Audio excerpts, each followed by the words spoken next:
श्रीगुरुभ्यो नमः। हरि ओम्।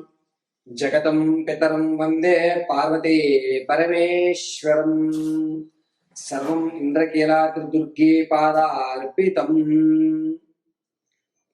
ఆగస్టు నెలలో మేషం నుంచి మేరాశి వరకు కూడా వీరి యొక్క జాతక పరిమాణం, పరిస్థితులు, స్థితిగతులు ఏ విధంగా ఉండబోతున్నాయి, ఆగస్టు నెలలో ఏదన్నా ఒక గోల్డెన్ ఛాన్స్ వచ్చేటువంటి అవకాశం ఉందా, అసలు ఈ నెలలో ఆగస్టులో ఆర్థిక ఇబ్బందుల నుంచి తగ్గడానికి కానీ, అప్పుల బాధ నుంచి తప్పించుకునేటువంటి మార్గాలు కానీ, లేదా సెకండ్ ఇన్కమ్ జనరేట్ అయ్యే అవకాశం కానీ ఈ నెల నుంచి అయినా నా జీవితంలో కాస్త మార్పులు అనేవి ఏర్పడుతున్నాయా లేదా, ఈ ఆగస్టు నెలలో కోర్టు సంబంధిత వ్యవస్థలో ఏమన్నా జయకేతనం ఎగరవేసే అవకాశం ఉందా, అసలు ఆగస్టు నెలంతా కూడా ఏ విధమైనటువంటి స్థితిగతులు ఉండబోతోంది అనేటువంటి విషయాన్ని మనం ఇప్పుడు క్షుణ్ణంగా క్లుప్తంగా పరిశీలన చేసుకుందాం.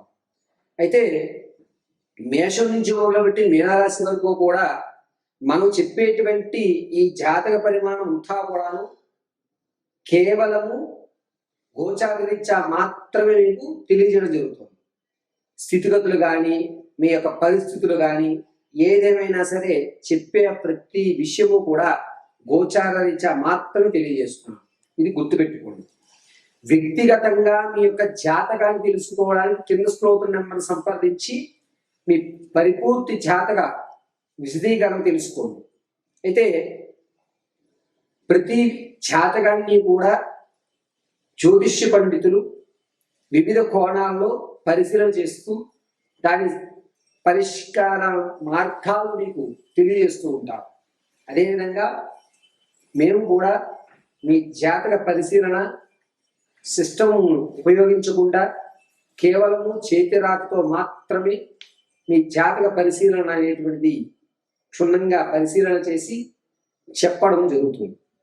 వివాహం కానీ, ఉద్యోగ ప్రాప్తి కానీ, స్థిరాస్తి కొనుగోలు విషయంలో కానీ, ఆర్థికంగా ఎప్పుడు నిలబడతారని కానీ, వ్యాపారం పెట్టవలసి వస్తే ఏ రంగాల్లో మీరు వ్యాపారంలో అడుగు పెడితే మీకు కలిసి వస్తుందని కానీ, ఏ దిక్కుగా ఉన్నటువంటి ఇల్లుని మనం కొనుగోలు చేయాలి, ఎటువైపు ప్రయాణం చేస్తే జయకేతనం ఎగరవేస్తారు, మరిన్ని విషయాలు కూడా క్షుప్తంగా పరిశీలన చేసేయడం జరుగుతుంది. ఇప్పుడు ఆగస్టు నెలలో జరిగేటువంటి ఈ ప్రక్రియ అంతా కూడా గోచారరీత్యా మాత్రం తెలియజేస్తున్నాను. శ్రద్ధగా మేషం నుంచి మేనం వరకు జరిగేటువంటి రాశి గణాంకాలన్నింటినీ కూడా తెలుసుకొని ఈ ఆగస్టులో మీరు చేయవలసిన పరిహారాలు కూడా మీకు విడివిడిగా తెలియజేయడం జరుగుతుంది. సర్వము పరమేశ్వరి అనుగ్రహంతో మీకు ఈ విషయాన్ని తెలియజేయడం జరుగుతుంది. కన్యా రాశి వారికి ఆగస్టు నెలలో ఖర్చులు అనేటువంటి ఎక్కువ చేస్తుంటారు. ధనం అనేటువంటి ముఖ్యం కాదు, మనం ఆనందంగా ఉండాలి, మనం మన కోసం ఖర్చు పెట్టుకోవాలి అనేటువంటి నానుడితో ఈ నెలంతా గడుపుతూ ఉంటారు. హిందూ వినోదాలలో ఎక్కువ ప్రాధాన్యత ఇస్తూ ఉంటారు. పైగా ఇసుక జారిపోయినట్టుగా ఈ నెలంతా కూడా మీ చేతిలో ధనం జారిపోయేటువంటి అవకాశం గోచరిస్తుంది. అప్పులు ఉన్నా సరే తర్వాత చూసుకుందాంలే అని మనోధైర్యంతో, మొండి ధైర్యంతో ఉంటారు. మీకు అప్పు పుట్టడం అనేటువంటిది భగవంతుడి అనుగ్రహం. ఈ నెలలో అసలు అప్పు అయితే పుట్టకూడదు, కానీ మీరు ఎవరినైతే అప్పు అడుగుతున్నారో అతను మీరు అడిగిన దాంట్లో 60% అప్పు ఇచ్చేటువంటి అవకాశం గోచరిస్తోంది. అంతేకాకుండా ఇతరులు మిమ్మల్ని నమ్మించి మీ పేరు మీద అప్పు తీసుకుని ఆ యొక్క భారం మీ మీద పడేటువంటి అవకాశం కూడా ఎక్కువగా గోచరిస్తోంది కన్యారాశి వారికి. ఆగస్టు నెలలో విద్యార్థుల విషయంలోకి వస్తే జ్ఞాపక శక్తి కొంచెం పెరుగుతోంది. ఇతరితర కల్చరల్ యాక్టివిటీస్ కొంచెం దూరంగా ఉంటారు. రాజకీయ నాయకుడికి కాస్త కలిసి వస్తుందని చెప్పవచ్చు. జనాల్లో గౌరవం అనేది పెరుగుతోంది.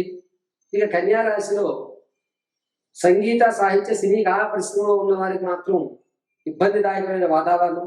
మీకు అవకాశం ఇప్పిస్తామని చెప్పి మీ దగ్గర నుంచి డబ్బులు తీసేసుకునే అవకాశం ఎక్కువ గోచరిస్తోంది.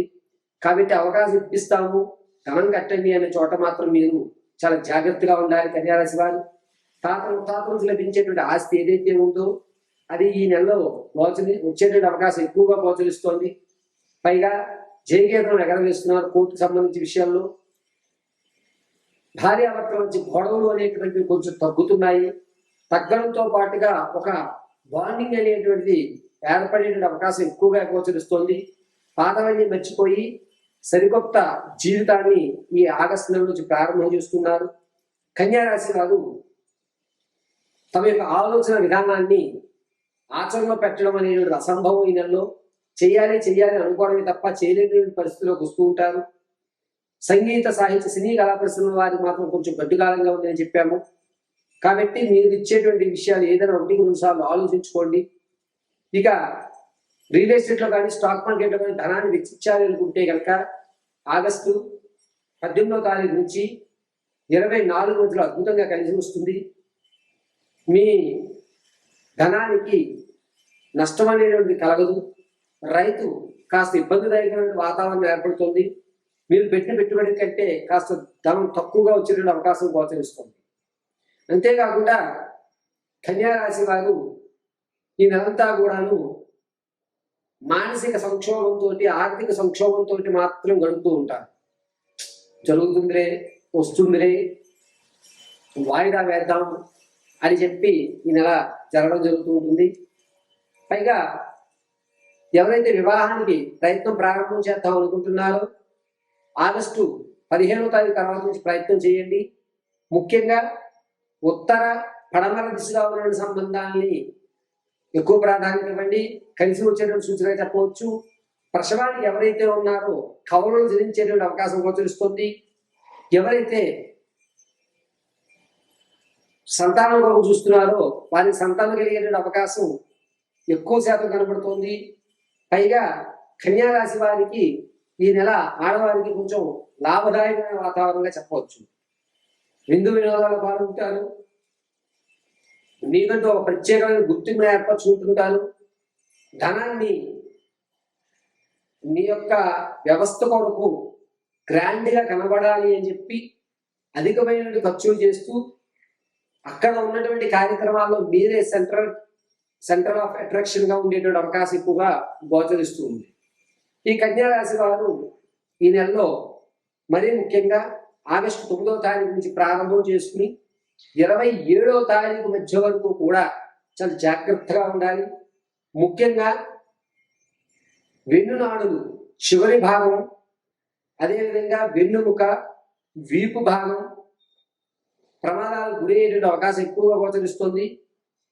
కాబట్టి ప్రయాణాలు చేసే విషయంలో చాలా జాగ్రత్తగా ఉండాలి. ప్రతినిత్యము కూడా కన్యా రాశి వారు సుబ్రహ్మణ్య స్వామి ఆరాధన చేయడం అత్యంత శ్రేయస్కరంగా ఉంటుంది.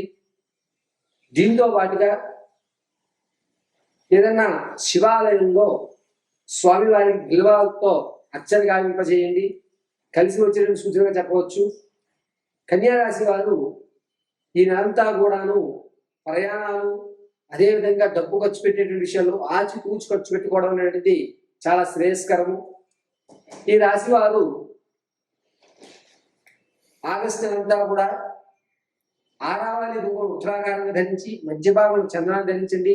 క్షేమదాయకంగా ఉంటుంది. జాతకంలో ప్రతి విషయాన్ని కూడా గోచార రీత్యా మాత్రమే తెలియజేస్తారండి. ఈ వాయిద్యంలో మేము ఎవరు చెప్పినా సరే వ్యక్తిగతమైనటువంటి జాతకాన్ని ఒక్కొక్కరు ఒక్కొక్క కోణంలో చెప్తారు. కానీ లగ్న ప్రధానంతో జాతకాన్ని చెప్పడం, గురువు గారి మీద నమ్మకంతో ఆయన చెప్పిన క్రతువులు చేయడం వల్ల మాత్రమే మనకి సత్ఫలితాలు ఇస్తాయి.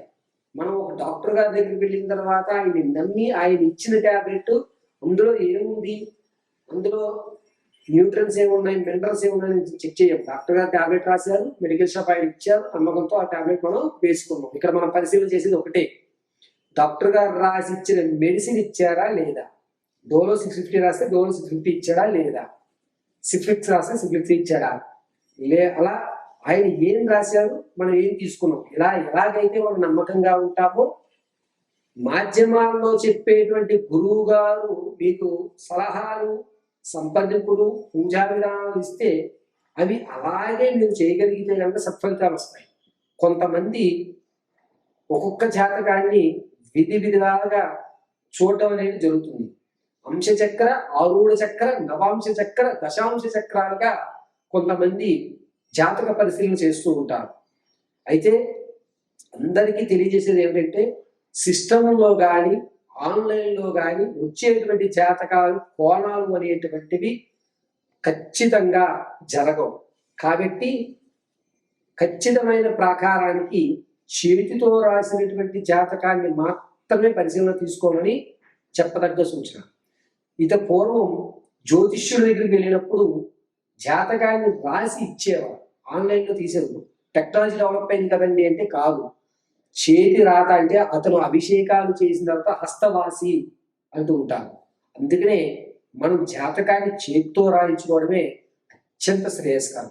మనం ఒక సర్జరీ చేయించుకోవాలంటే ఆ డాక్టర్ గారు ఎన్ని సర్జరీలు చేశారు, ఆ డాక్టర్ గారు హస్తవాసి మంచిది అని ఏ విధంగా అయితే మనం అనుకుంటామో అదే విధంగా జ్యోతిష్యులు కూడా జాతకాన్ని పరిశీలన చేసి చేతితో రాసి మీ సమస్య తగు పరిష్కారం వారికి కాస్త సమయం వాళ్ళ జాతకం చెప్పామంటే ఒక 1 hour 2 hours లేదా ఒక పూట టైం ఇచ్చి తర్వాత రోజు మనం జాతకం చెప్పించుకున్నట్లయితే కనుక పరిపూర్తి జాతక పరిశీలన మీరు చెప్పించుకున్నటువంటి సమస్యలు పరిష్కారాలు ఖచ్చితంగా దొరుకుతాయి.